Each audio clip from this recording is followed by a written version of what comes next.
22. We will watch you, I promise. You will not see us or hear us, or even know we stand beside you. How does that feel, Jedi? How does it feel to be at the mercy of a species with powers even you don't have? Now, you know how others regard you. Keep your promises, General, or you will see how hard a small, invisible army can strike. Janot the Granin, to General Olegan Zay, on the pledge to relocate all human colonists from Kulora within 18 months. Cutterfresh Depot, 222.25 H hour. At 22:25 hours, 000 time, Phi and Morel broke from behind the low wall at the southern edge of the landing strip and positioned themselves between the parked repulsor trucks at the far side facing the warehouse. Phi focused the infrared scope of his DC-17 on the green truck and saw a bright patch of heat on the fuselage. He tilted up and saw the dim patchwork indicating the varying temperatures of a human's upper body. A pilot waiting to depart. I've got a target in the pilot's seat of the green truck, and his drives showing up warm on the infrared scope. Is the explosive loaded? Can anyone confirm? I can see the rear of the truck. They've closed the hatch, with 2 targets inside as well as the pilot. Oda paused. The green truck is now confirmed as laden. We have to keep the vessel grounded, Vode. We can't detonate it, not here. Daw, you got a clear shot at the pilot? There was the sound of fast breathing, and a grunt as someone dropped next to him. Phi looked left and saw a dumb man, kneeling on one leg with his Verpine rifle raised, elbow braced on his knee. A Verp slug was guaranteed to punch a hole in the truck's view screen and kill the pilot, without triggering the 500 grade. Got him lined up, standing by. Phi swung his Ds to locate Ordo on the roof. He couldn't see Sev, but Ordo's helmet rangefinder was just visible as he turned his head. Delta, Ordo said. Stand by to take the rear of the green truck. When we kill the Illumigrids, Omega, target all walking targets on the landing strip. Cal's voice cut in. Ordica. We're at the rear of the warehouse, blocking the back doors. Force is estimating 24 live targets in all, I'm told. Phi refocused his scope on the interior of the warehouse.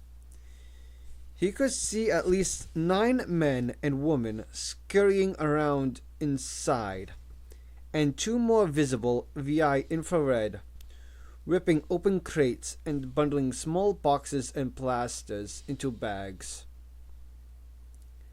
I've got a minimum of 11 contacts around and inside the warehouse, and it looks like they've got a small arsenal in there.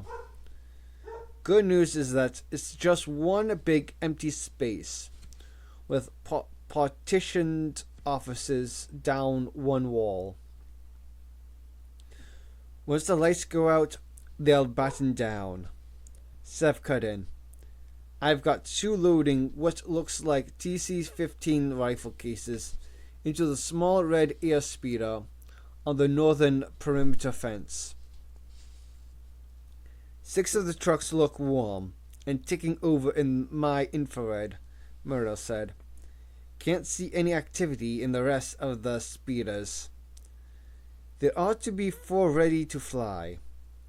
Hit them all, then, just to be certain, Odo said. Hit everything except the green truck. I'm on night vision now, Darman said. Ready when you are, Captain Odo. Kor sprinted into position to Fi's right, sliding behind a truck, with the rotary blaster braced against his belt, and his left hand tight on the top grip. From his stance, he looked like a man who felt pretty good about his chances. He wasn't even meant to be a commando. He'd just risen to the challenge. Fi hoped Scarata would find a way of permanently absorbing him into area company. He switched to his night scope and aligned the target icon on a man and a woman carrying a flat crate between them toward one of the trucks. Fi's finger rested on the trigger. Lights, Odo hissed. He and Sev fired their Plex rocket launchers, and both Illumigrades were swallowed simultaneously by 2 balls of yellow flame. The war killed any chances of him hearing the shattering transparent steel view screen of the green truck. But he heard Darman an instant later. Truck pilot clear. We've lost one, Drusik said. Say again? One target made a run for it. Over in the northeast corner. I felt him go. There was a split second of frozen time before a blue blast of fire sprayed from Fi's position, cutting down the 2 people moving a crate. Two of the trucks exploded in balls of fire, accounting for 6 more targets. The landing strip was now a dark void, lit by the dying flames of 2 smashed trucks and sporadic bolts of Death's fire. From the far end of the depot, the distinctive blue staccato attack of the rotary blaster hosed every vehicle on that side of the strip. Cole was definitely getting stuck in, as Cal Buer put it. He sprinted to Odo's left, firing as he ran, taking out the last gray and silver airspeeder in a ball of white light. Drusik, Odo debated whether to worry about the one escapee. Drusik, get Vow and Etain onto the one who's bolted. Beneath Odo, Boss, Fixer, and Scorch raced to the rear of the green truck, Etain coming in from the other side. Boss fired a stream of bolts from his Dees at a shallow angle, slicing off half the truck's repulsor's drive housing. It dropped flat on the ground, with a massive crash of crumpling alloy. It definitely wasn't going anywhere now. Scorch concentrated his fire into the warehouse. Odo swung over the edge of the roof to rappel down into the melee, firing one of his twin blasters as he dropped. The shot sparked and smoked off, closing doors. There were probably 9 or 10 terrorists now, shut inside, with a good supply of weapons. And right now, they weren't Odo's worst problem. Sev thudded to the ground beside him, and ruined his rappelling line. 2 Verp kills, that's all. 2 still alive inside the truck, Boss said. If you had 100 kilos of thermal explosive, a lot of deaths, and no escape, what would you do? Take as many of the enemy out with me as I could, Odo said. Storm that Dikutla truck now, before they put us into orbit. 2 minutes into the engagement felt like seconds. Fi sprinted down to the green truck on Morel's heels, with Kor, Daman, and Nina close behind. I make it 10 bodies on the landing strip, Nina said. 1 dead pilot, and 2 live targets in this truck. Odo motioned Nina and Scorch to the front of the truck. You stand by to distract them when Fixer and Boss go in the rear hatch. Odo stood back with both blasters drawn as Fixer and Boss stacked either side of the hatch. He fired at the frame mountings, and it buckled and burst open. There was a loud pew-whew, pew-whew of ricocheting fragments from the front of the vessel, and Fixer and Boss burst in with their gauntlet vibroblades drawn. White lights flared and hissed. Hand blasters. Odo had a split second of thinking. This is it. It's going to blow. We are dead. It's over. And then silence fell again. Battle seemed to him a mass of deafening noise, interspersed with brief, dead silence. Fiafek. They didn't even get the debts lined up. Scorch said, Amateurs. He scrambled out of the shattered truck, his armor blackened by blaster fire. Boss jumped out behind him and shook blood off his vibroblade before sheathing it again. Odo took a breath. Calbier. We are still at the rear doors. It's gone a little quiet in there. Barica says 11 inside. Confirmed. 11 on the infrared scope too, said Nina, who always needed to be certain. They've locked themselves in. We're just clearing the explosives out of the truck. Odo motioned to Kor, Nina, and Boss to go. Morel and I are going in the front doors. Dar and Fi, open up a hole in the south side wall. Want us to go in from the back, son? Scarata said. I'm pumping adrenaline and I'd like to get in on some action for old time's sake.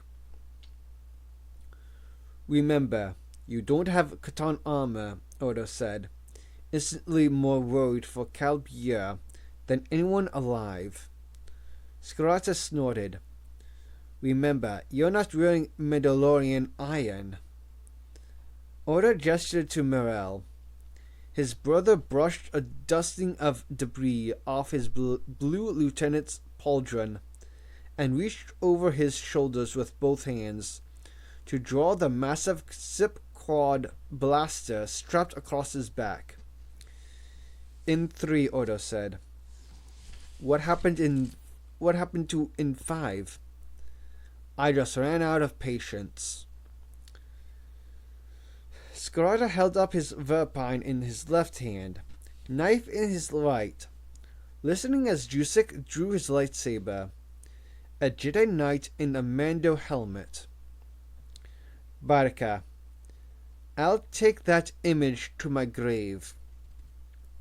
He checked the infrared targeting beam, more out of nervous habit than anything, and hoped the Hatun didn't have night vision.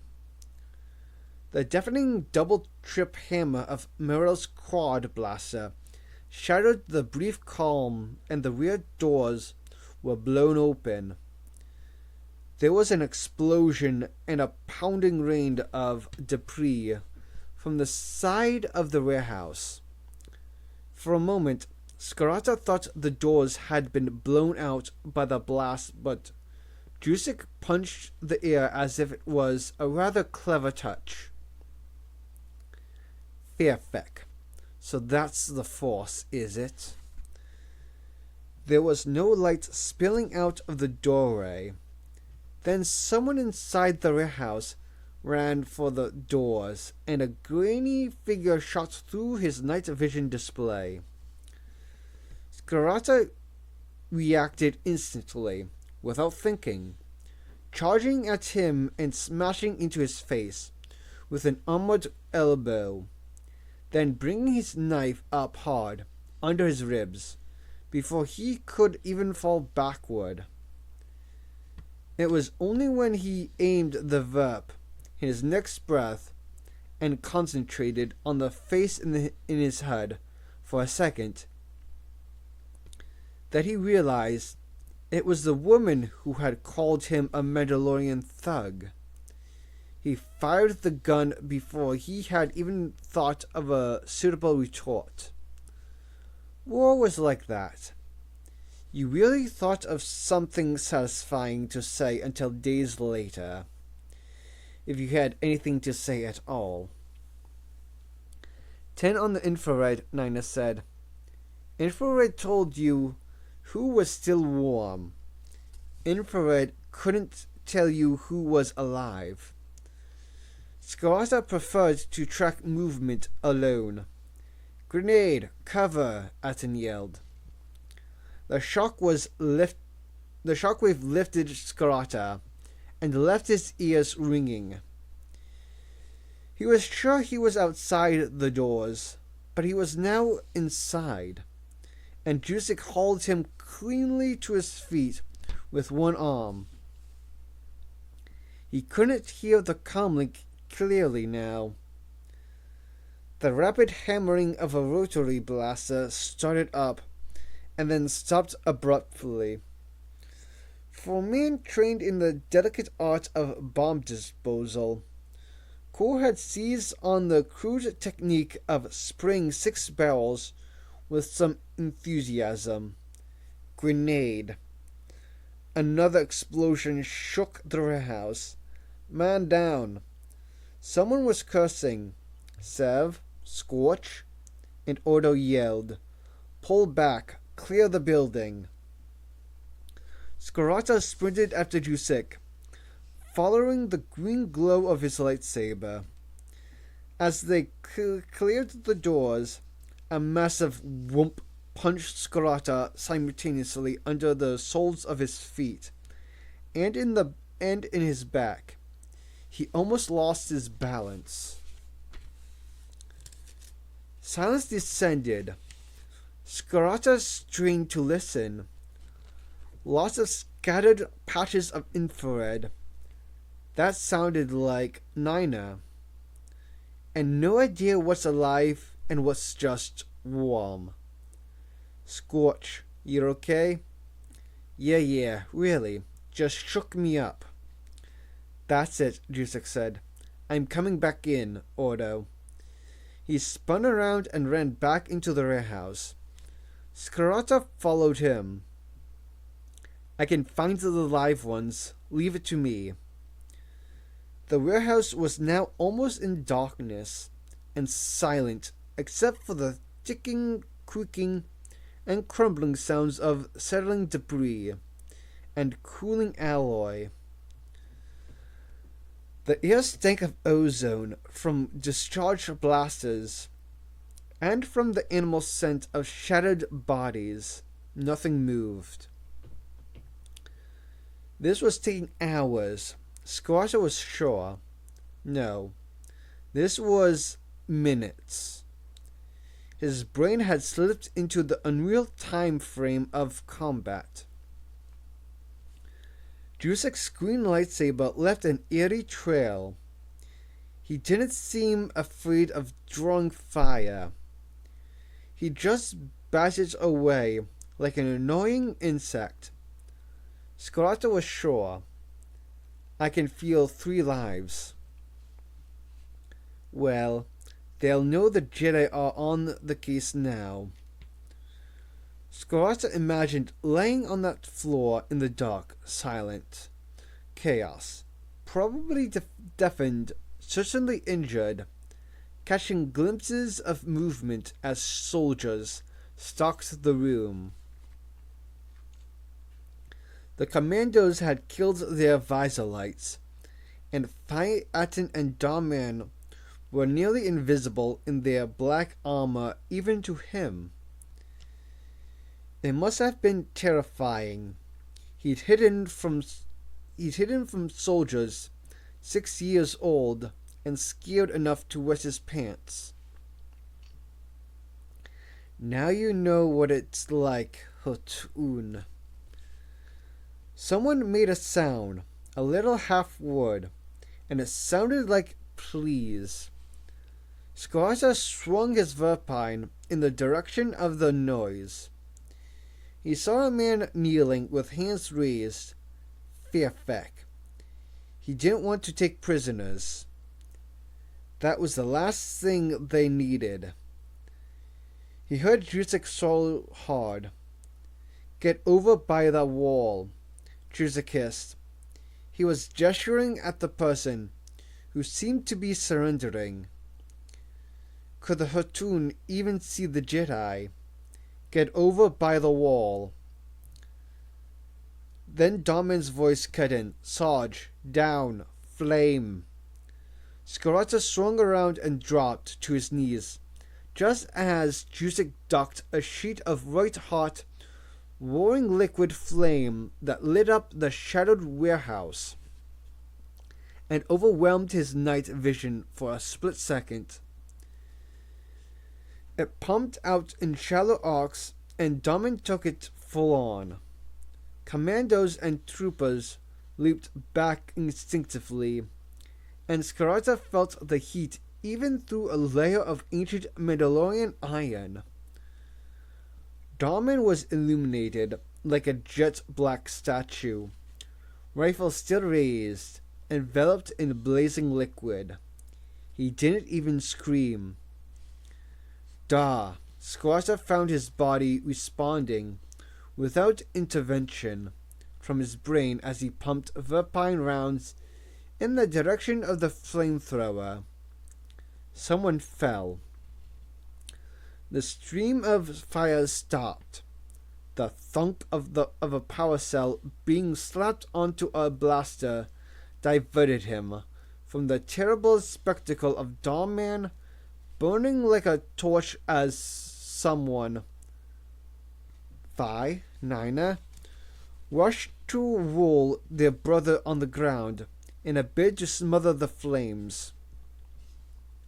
Scarza caught the faint light of a charge indicator in his peripheral vision and swung the verpine in its direction, but Drusik wadded in instantly, swinging his lightsaber in a blur of light. Scarata could now see that the kneeling man, the apparently surrendering man, had drawn a blaster. It was still clutched in his limp hand.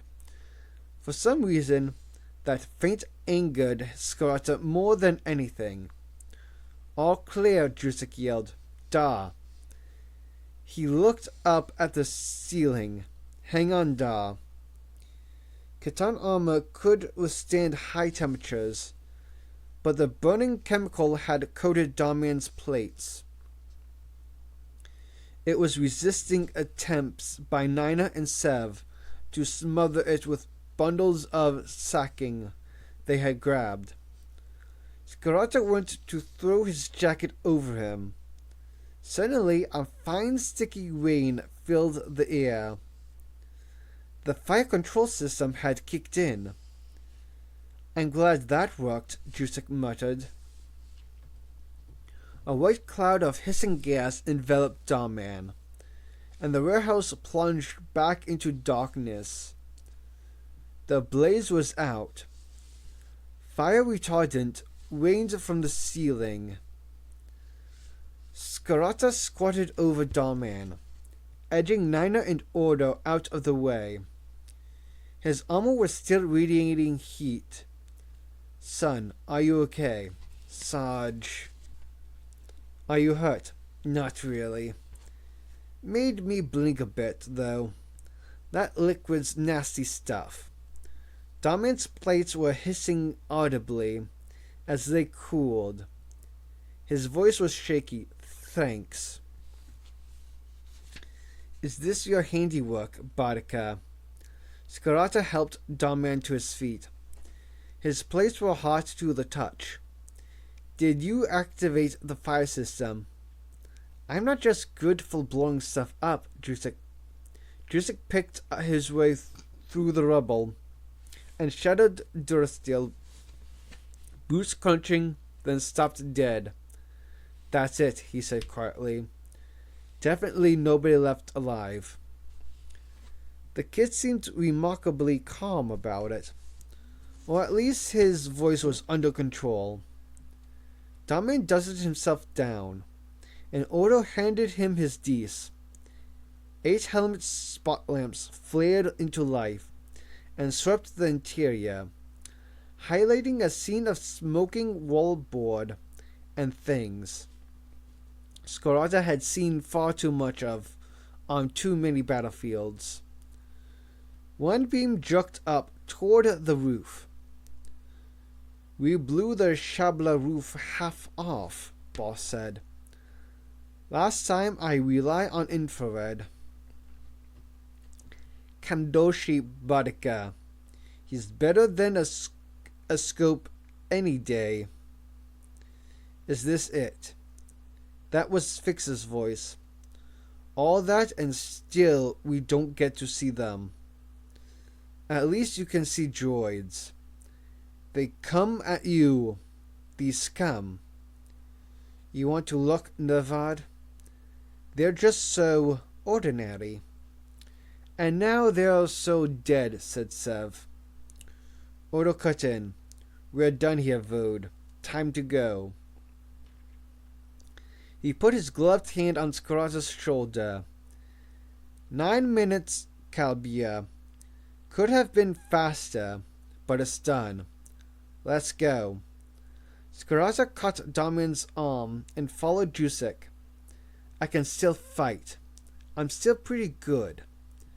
But he wasn't as good as young men at the peak of their abilities, and he needed to do something about that if he wasn't going to be a liability to them one day.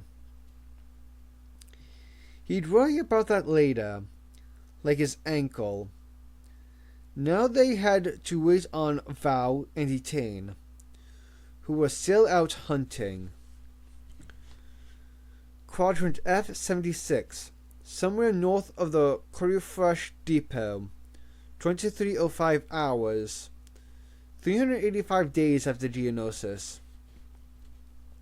The Strill was a little bright light of pure joy as it raced along the walkway ahead of Etain and Val. There were still a few pedestrians around, leaving factories and workshops for the night, and Val had taken off his helmet. A dull black armored chest plate didn't attract attention. It seemed, but this wasn't a neighborhood where a distinctive Mandalorian visor would pass unnoticed. The Strill had hit the man's scent. He had a head start on them, but Murd was not to be shaken off, and Etain could follow the trail of panic and fear almost as well as the animal could. She could locate the area. Murd could track by scent once she had narrowed down a search zone for it. This is a strange thing for a pregnant woman to be doing. Can my son sense what's happening around him yet? I hope not. Val kept close behind her, jogging at a steady pace. I'm very impressed, he panted. You and the Strill work very well together. I do wish Cal could see this. Etain imagined this was how Val hunted with Murd, silent and persistent, covering the ground hour after hour until they had cornered their prey or run it down. The man who had managed to flee the attack on the landing strip had led them into a maze of run-down apartment towers on the edge of the industrial zone. After a while, Etain caught up with Murd and found it crouched impatiently by a set of doors leading into a shabby residential building. A couple of unpleasant-looking youths, lounging on the corner of the walkway, began ambling toward her, leering. But then Murd opened its huge maw and let out a warning rumble. Val appeared around the corner, the Verpine rifle raised in one hand. The youth fled.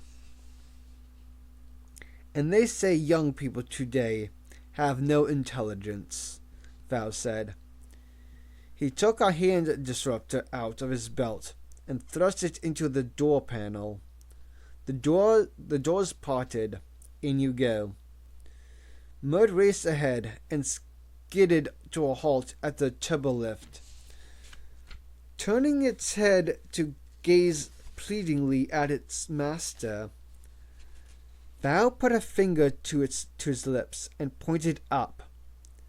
They got in the turbolift, and the Strill pressed his nose to the small gap between the doors as the car ascended. As they passed the 134th and the 135th floors, it grew frantic and its tail thrashed the floor. But it didn't make a sound. Val stopped the lift at the 136th floor, and they got out. There was an emergency staircase between floors. Etain broke the seal with a force-assisted push and started down the stairs. Oria Murd, hunt. Murd shot past her. She could feel the disturbance in the force, and their respective instincts took them both to the 134th floor. Murd snuffled along the passage and came to a halt outside an apartment door, settled on its haunches, and stared intently at the door panel. Val put a restraining hand on her arm. I know a Mandalorian regards a female warrior as his equal, my dear, but I feel I should offer to do this job myself. I'll do it, she said. She has to. Val disrupted the lock.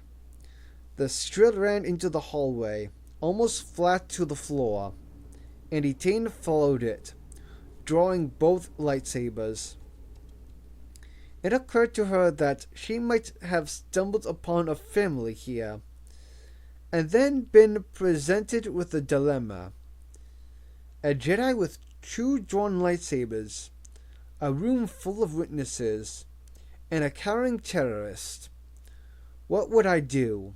What will I do? But she sensed that would not be the case. It was just another fear of how far she might be prepared to go. She burst open each door with a force, moving at a slight crouch, looking inside. A stream of blaster fire spread out of one door and caught the Strill on its quarters.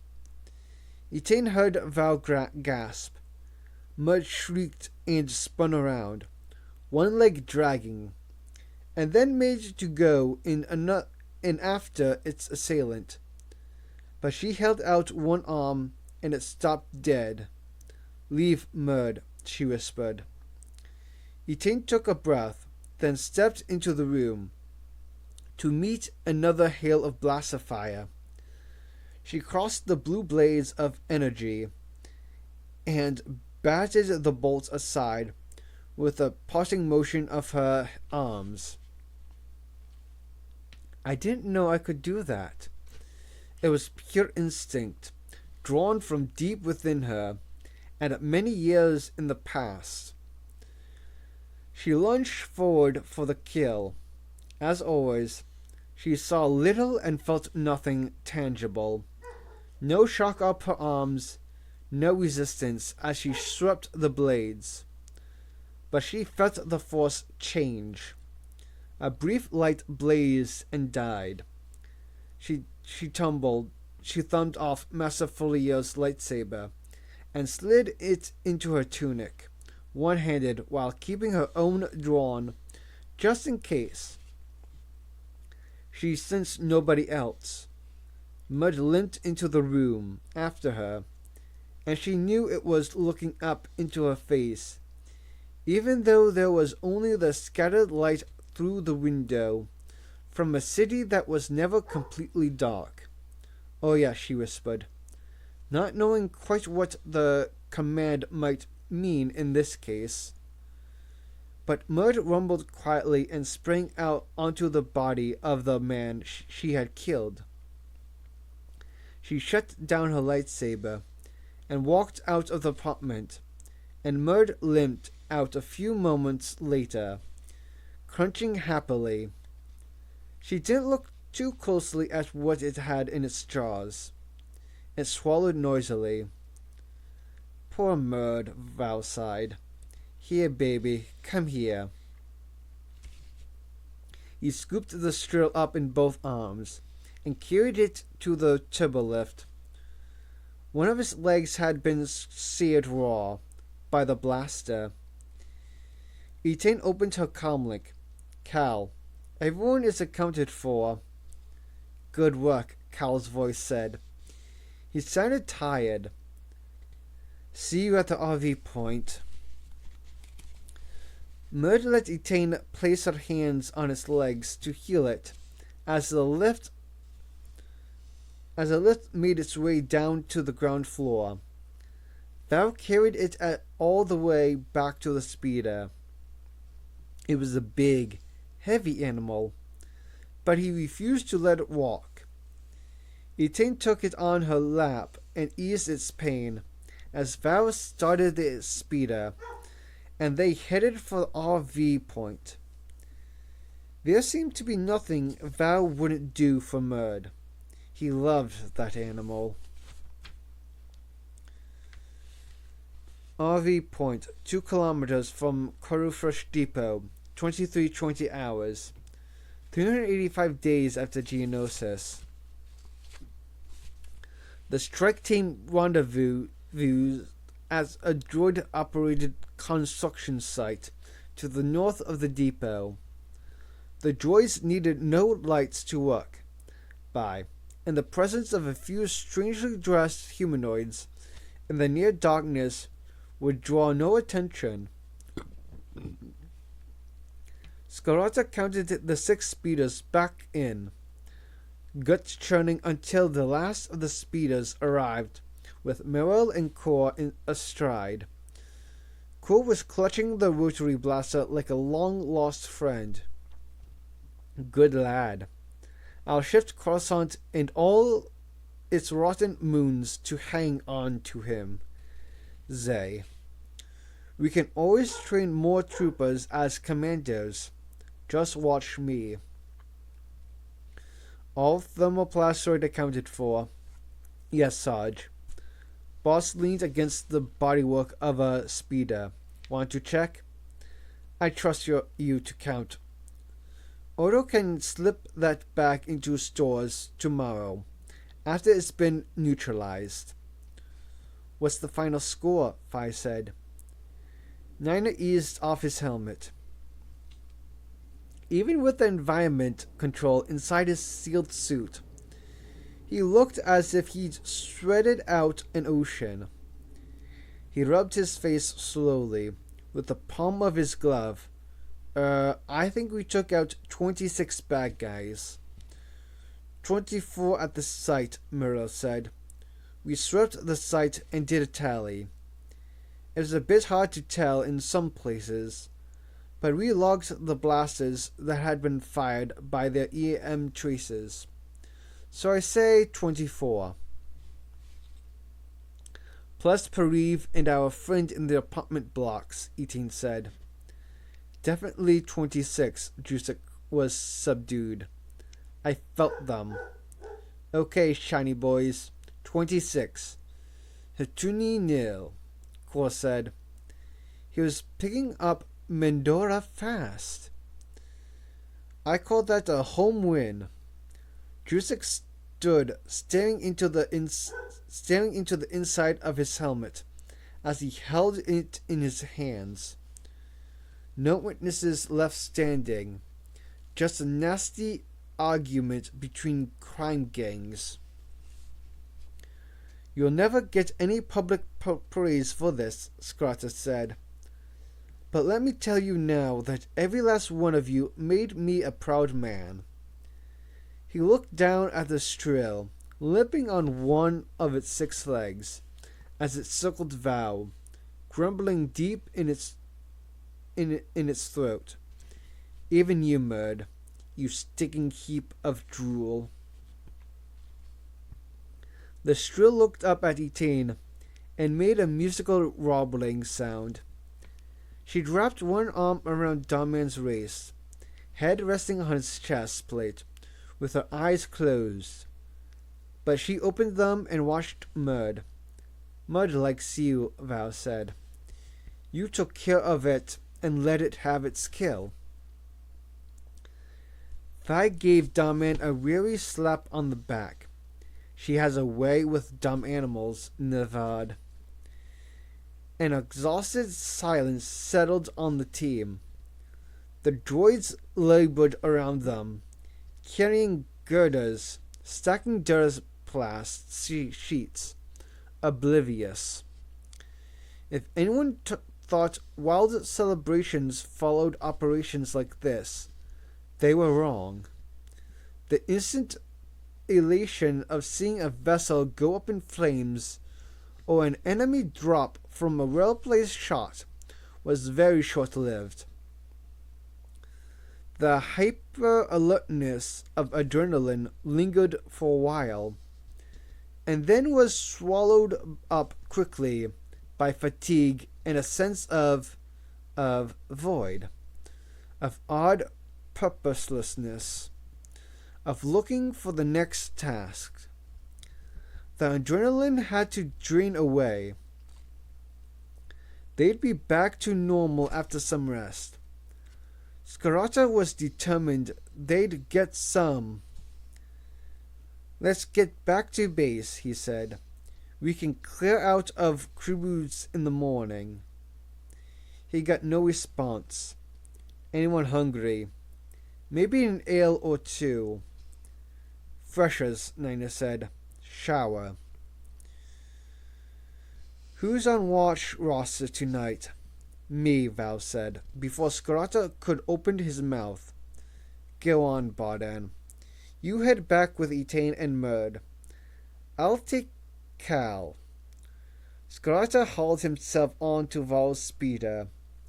The painkiller was wearing off, and the ache had started gnawing his ankle again.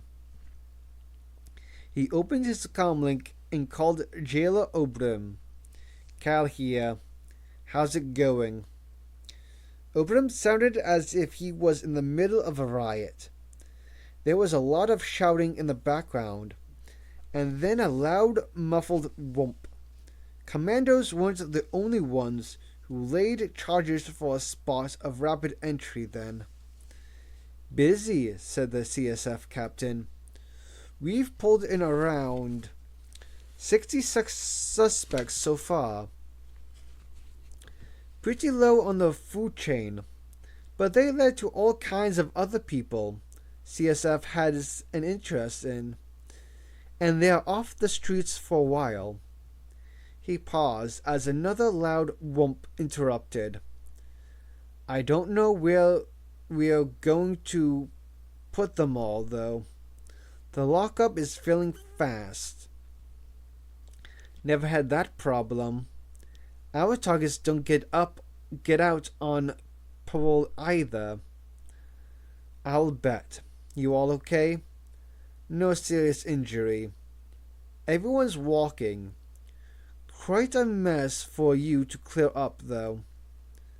My pleasure, CSF staff and social club. All of you. End of the week. I will not take no for an answer, and neither will CSF be there. Count on it. Scarazza closed the link and let his head drop so that his chin rested on his chest plate. Val squeezed into the seat in front of him and powered up the speeder. He reached behind him and passed Scarazza a datapad. Perip's pad. Enjoy its contents at your leisure, Nervad. So a drink or a fight? What's it to be? Ralon, you're very lucky. I'm too tired. Scarazza pocketed the datapad. Another little treasure trove for his null boys to play with. I just slap you. I need to make my peace with that tin. He'll still kill you after he's had a good night's sleep. The brief unity of triumph, and then back to the fray. Crushing, isn't it? The victory seemed so insignificant compared with the size of the war. Doesn't mean we shouldn't try, Scarazza said. It's only what individuals do that adds up to history. We've written ours then. It was one of the few times that Scarazza found himself staring at Val's back without feeling the urge to reach for his knife. Tell you what, he said. He took out the disabled remote dat from his pocket. Why don't we swing by the diplomatic quarter and pick up that nice green speeder? Perip's not going to need it now. Can you still hotwire a speeder? You bet, said Val. 23. When you can no longer know what your nation or your government stands for, or even where it is, you need a set of beliefs you can carry with you and cling to. You need a core in your heart that will never change.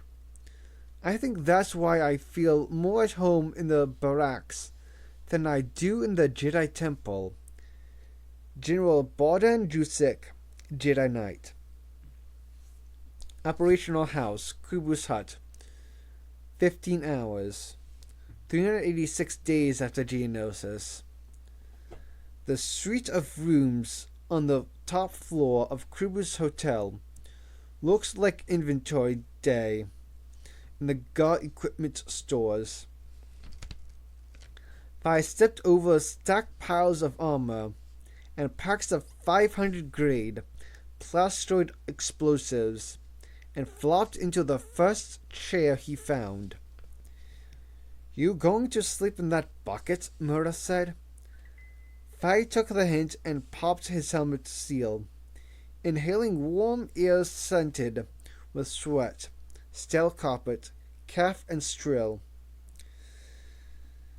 There were times when the by sea was a comfort and a quiet haven,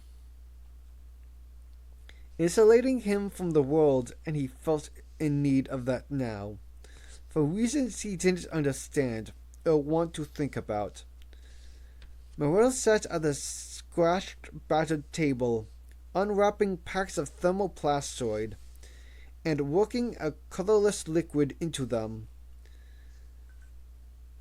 Vi wanted to get up and look, but he was simply too tired. He could see Morel pressing a hollow into the cakes of brown plastoid with his thumb, pouring in a few drops of the liquid from a small bottle, and then kneading it in with a steady folding motion. Ah, Vi said, remembering. Got to add the stabilizer compound before we put it back into stores, or else this is going to kill a lot more Vode than the bad guys ever could. Want a hand? No. Get some sleep. Where's Sergeant Cal? Vi had quite enjoyed calling him Calbier, but he donned old habits along with along with his armor.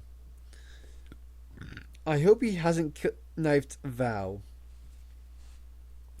They are liberating a speeder on behalf of the Scarata Retirement Fund.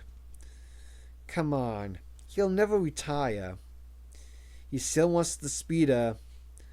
Mercabus die hard. I found it hard to think of his sergeant as having any interest in a life beyond the army. He spent a while wondering what the man might really want, and apart from a wife to look after him, I had problems imagining what that might be. It was the same problem he had with his own dreams. They were intrusive and insistent, but they were limited. He only knew there was something missing, and when he looked at Daman and Tane, he knew what it was. He also wondered how it could work out, even if he got it. He wasn't stupid.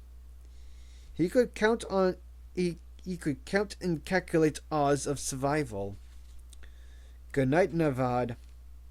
He left Morel to his task, and wandered around, unclipping his armor plates as he went, and stacking them in a pile by the bedroom door.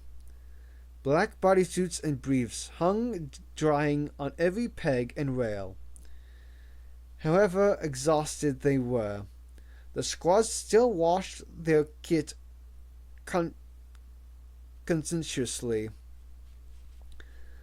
I glanced into some of the rooms to check who might be awake and willing to chat, but the Delta boys were all out cold, not even snoring.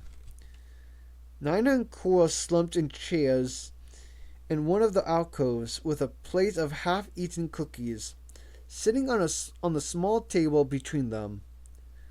Daman was stretched out on his bed in the room he shared with Phi. Apparently none the worse for his ordeal, and Ordo was curled up in the next room with a blanket pulled over his head. Odd. He always seemed to do that, as if he wanted total darkness. There was no sign of Jusik or Etane. Farther along the passage, Phi struck lucky. Atin was sitting in the chair in his room, cleaning his armor. I'm on watch until Skrata gets back, he said, without waiting for Phi's question. What's wrong? Nothing. I'm sure Lasima will wait for you. It's not about Lasima. So it's something. You never give up, do you? Atin had always been the private type. Even though he'd settled into a very different squad culture from the one he'd been raised in, there was always something new to learn about a brother who'd been trained in another batch. Okay, now that's the job's done. I've got matters to address with Sergeant Val. He's not a sergeant any longer. I'm still going to kill him. It was just talk. Men said things like that. I closed the doors and sat down on the bed opposite. I'm supposed to be on watch, Atin said. I made Sev tell me how you got the wound to your face. So now you know. Val gave me a good hiding for being whiny about surviving Genosis when my brothers didn't. It's even more than that. You know it. You wouldn't be the first commando to get in a fistfight with his sergeant. You know I like you better when you're being mindless and funny. We need to know. Usenye. It was the crudest way to tell someone to go away in Mendoa. It's none of your business. It is if you pick a fight with Val, and he kills you, and we have to get a replacement. Atin laid the back plate he was cleaning on the floor and rubbed his eyes. You want to know, really? Look. He hooked his fingers inside the neck of his bodysuit and jerked down the front panel. The gription seams yielded. It was nothing I hadn't seen before in the refreshers. Aten's shoulders and arms were laced with long white streaks of scar tissue. It was common in the GAR. Men got injured in training and in the field, armor or not. But Aten seemed to have acquired more spectacular ones than average. Scars happened, especially if you didn't get Bacta on a wound fast enough. Val gave you those too, didn't he? Val nearly killed me. So when I finally got out of the Bacta tank, I said I'd kill him one day. Fair enough, yes. No wonder Cora said he found Commandos a little relaxed. They must have seemed dangerously chaotic to a clone trooper, raised and trained by sober Kaminoran flash instructions and simulations. Kill is a bit strong, Fi said. Break his nose, maybe. Scarata did that already. Look, if Val felt you lacked the killer edge, he'd crank it up a little. He'd make you fight your brother. We had a choice. We could fight each other until one was too badly hurt to stand up, or we could fight him. Vi thought of Cal Scarata, as hard and ruthless as anyone he had ever known, making sure squads were fed and well rested, finding illicit treats for them, teaching them, encouraging them, telling them how proud they made him.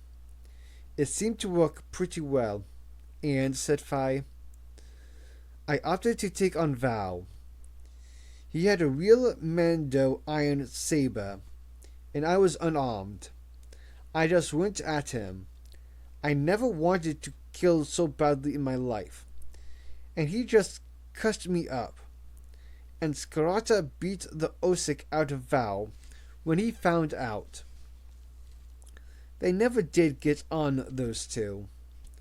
So, the thing with Sev you told Scarata. No, Scarata just found out. I didn't even know he knew me until we met at the spaceport siege. Aten picked up his plate and started cleaning it again. So now you know. Fi thought that a quick swing at Val might purge Aten's hatred. Then it occurred to him that his brother was absolutely literal. Attica, ever thought what's going to happen to you if you do kill him? I've killed people outside my legitimate rules of engagement tonight. One more won't make a difference, and I'll die soon enough anyway. Yeah, but there's Lacima. Aten paused, cloth gripped in one hand. Yes, there is.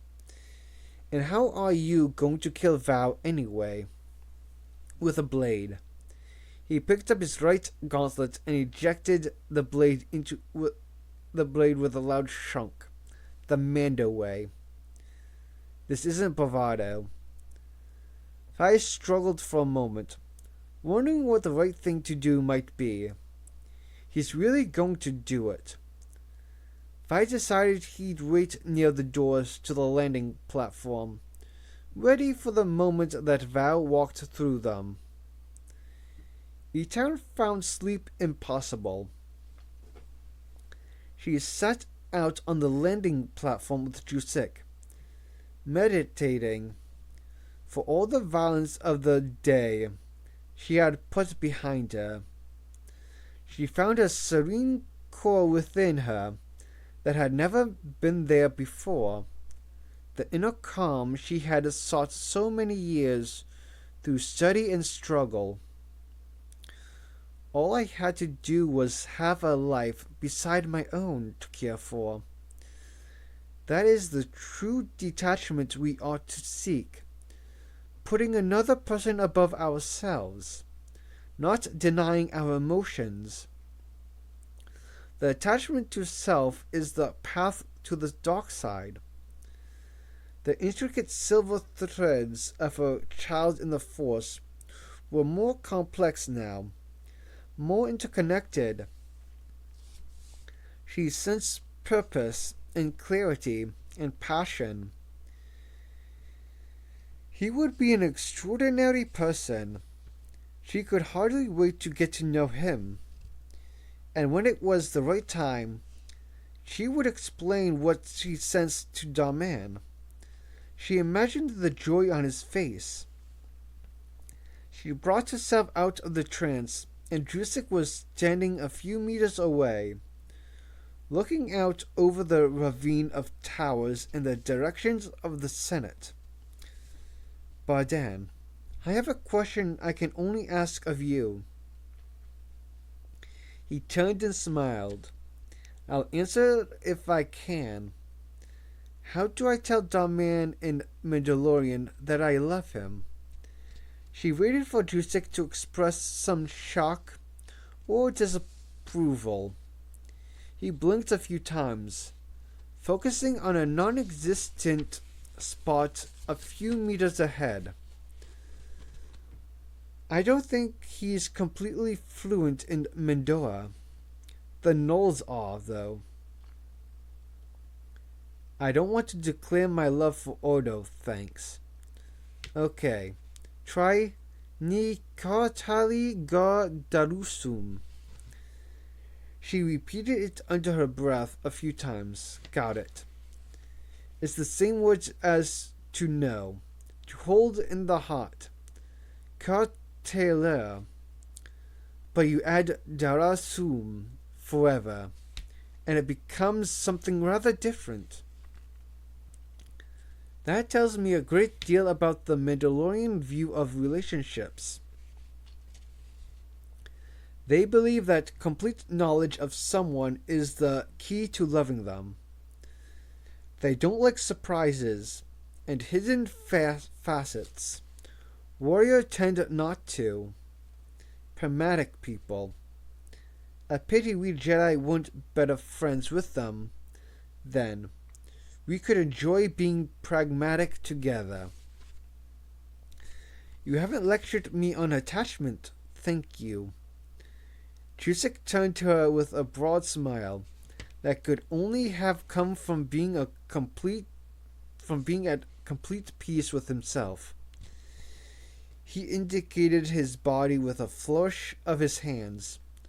Dull green Mandalorian armor in the form of body plates and greaves. The matching helmet with its sinister T-shaped slit in the visor stood on the floor beside him. You think, he said, that I'll be walking back into the Jedi Temple wearing this? You think this isn't attachment? He really did find it funny. He laughed. The two of them were everything the Jedi Order wouldn't approve of. They would throw a fit. Kenobi wears trooper armor. General Kenobi does not speak Mandalorian. She found Drusik's laughter infectious, and tinged with the exhaustion and frightened relief that was often so evident in Phi. And his soldiers don't address him as Little Obi-Wan. Drusik became sober again.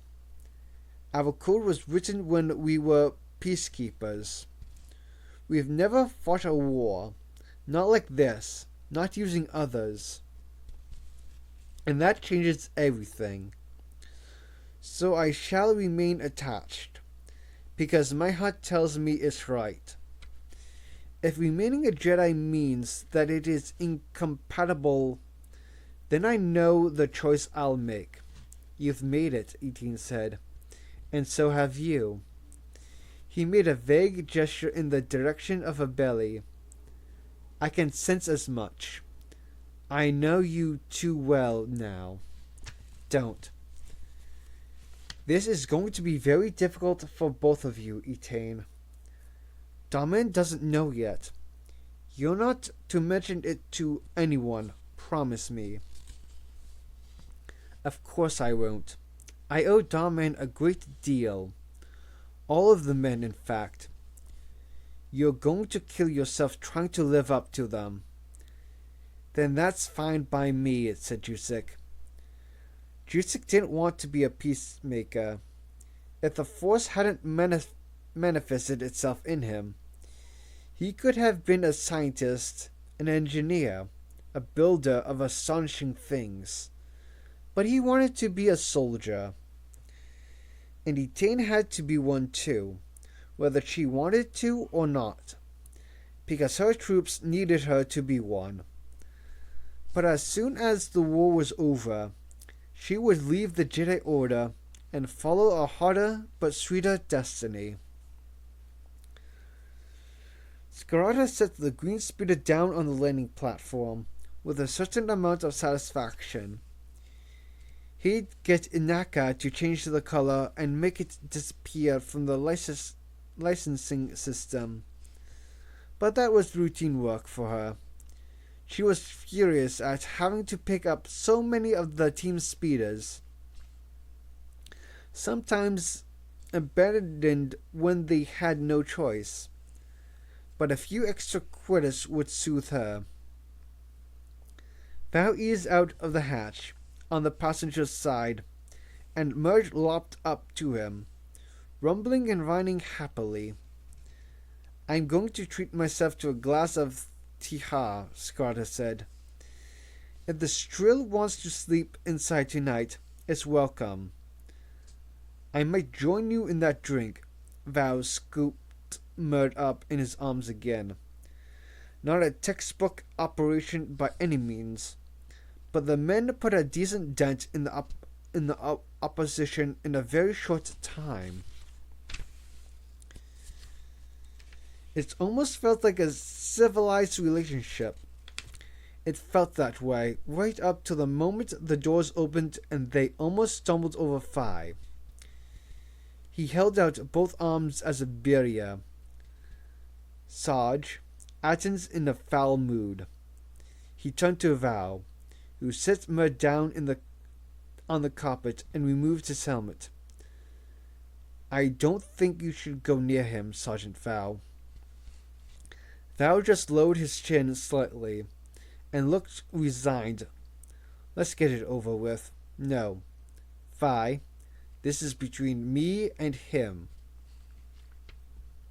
Scarata's immediate instinct was to intervene, but this time he suspected Val would come off worse, and that had a certain sense of justice to it.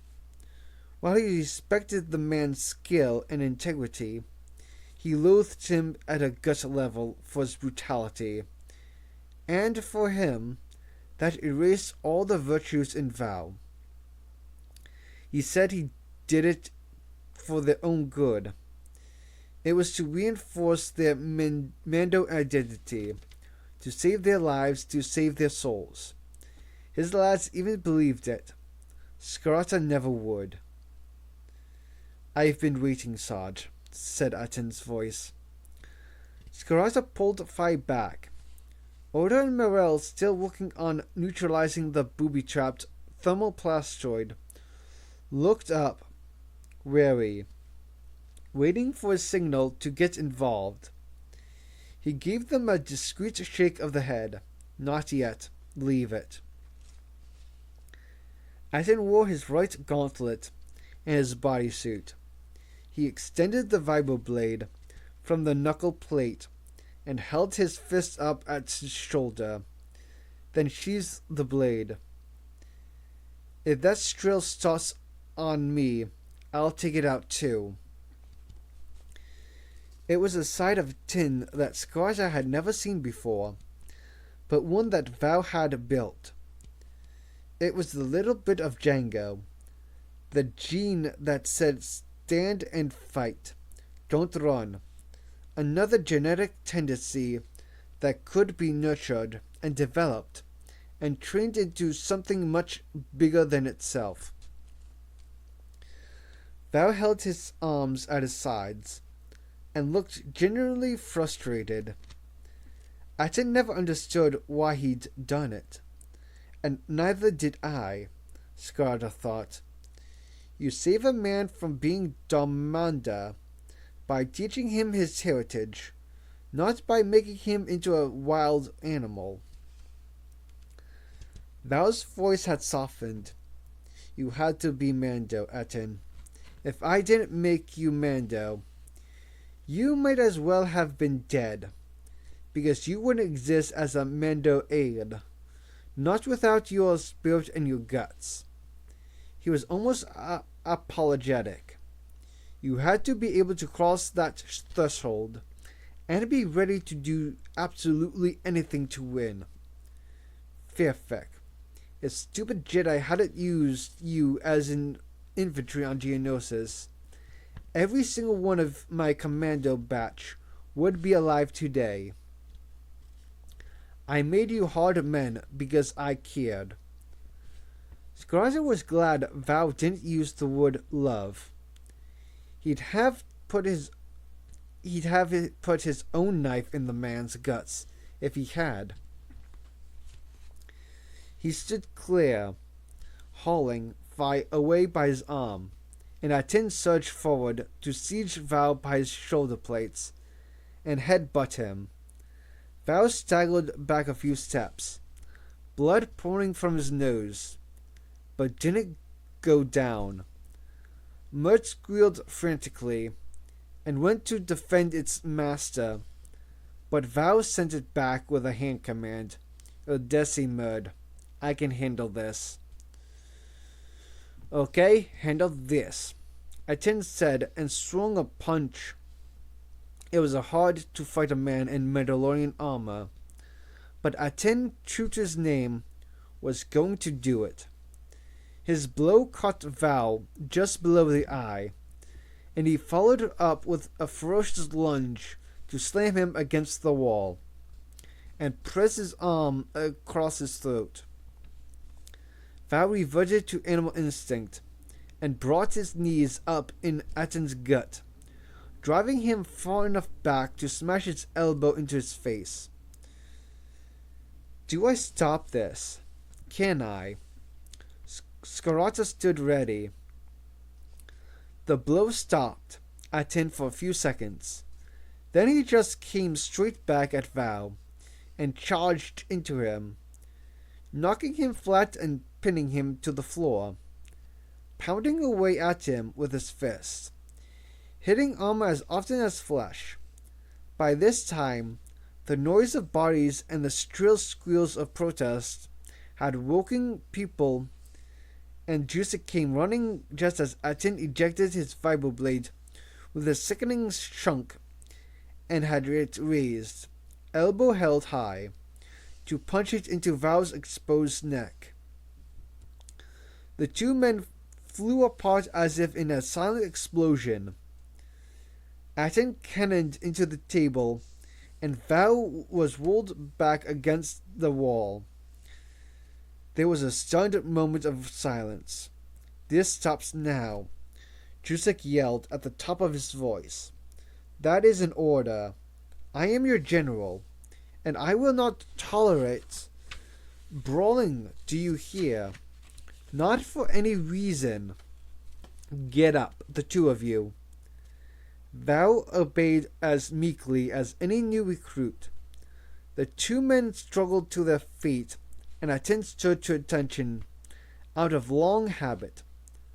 Little Jusek, here sleep-tousled, wearing just a crumbling tunic and rough pants, stood glaring at the two much bigger men.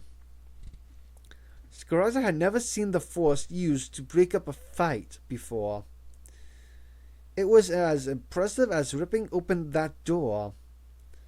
I want this feud to stop now, Jusek continued, voice barely a whisper.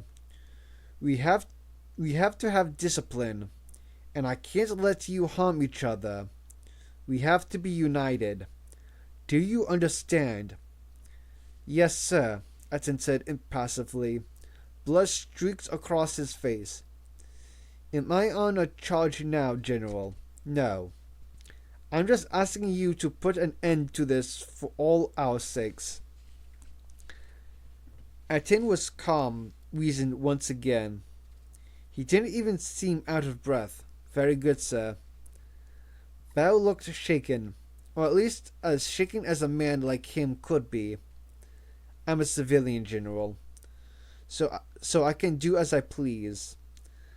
But I apologize to my former trainee for any pain I caused him. Scarata winced. It was enough to start the fight again, but it was as good a concession as anyone would ever get out of a man who believed he had done Aten a favor. My fault, sir, Scarata said. Doing what a good sergeant should. I ought to maintain better discipline. Jusek gave him a look that said he didn't believe that, but it was fond rather than censorious. Scarata hoped he never had to show the lad that he wouldn't obey him, but he suspected Jusek would never want to test that. The Jedi glanced over his shoulder at the silent audience that had gathered. We can all get back to bed now. The commandos shrugged and disappeared back to the rooms. Kor's expression of total shock was fascinating. There was no sign of Dom Man. And you, Phi. It's been a heavy day. Jusek grabbed a Bacta spray with an expression of weary exasperation and set Aten down in a chair to clean up his face. He made no attempt to tend to Val, who walked off to the refreshers. Mud riding at its heels, Oda Morel vanished to the landing platform with bundles of wrapped explosives. Scarata waited for Jusek to finish and for Aten to return to his room. So, no lightsaber and no armor. Jusek was even shorter than he was. He prodded the kid in the chest. I told you that it was under the armor that makes a man. A few thousand Jedi like you and the Republic wouldn't be in the OSIC it is now. You're a soldier, sir, and a good officer, and I don't think I've ever said that to anyone in my life. Scarata meant it at that moment.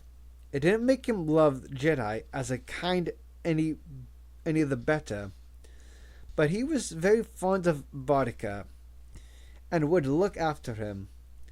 Jusek lowered his eyes, a strange blend of embarrassment and delight, and clasped Scarata's arm.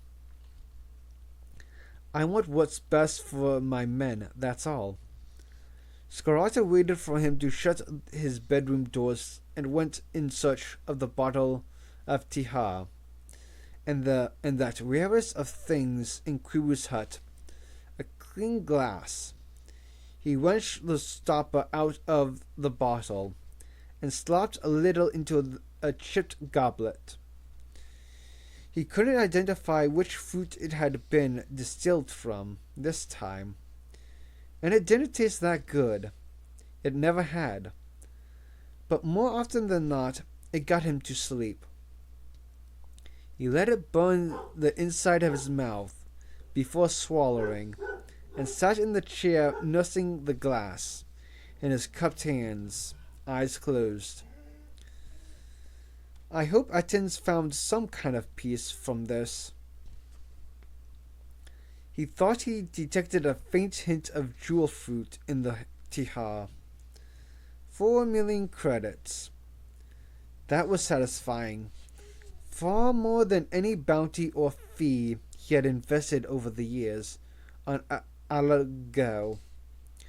Nobody had mentioned it. Oda and Morel certainly had to be thinking about it. They knew his plans. Val was a mercenary, but would not interfere because he had been paid.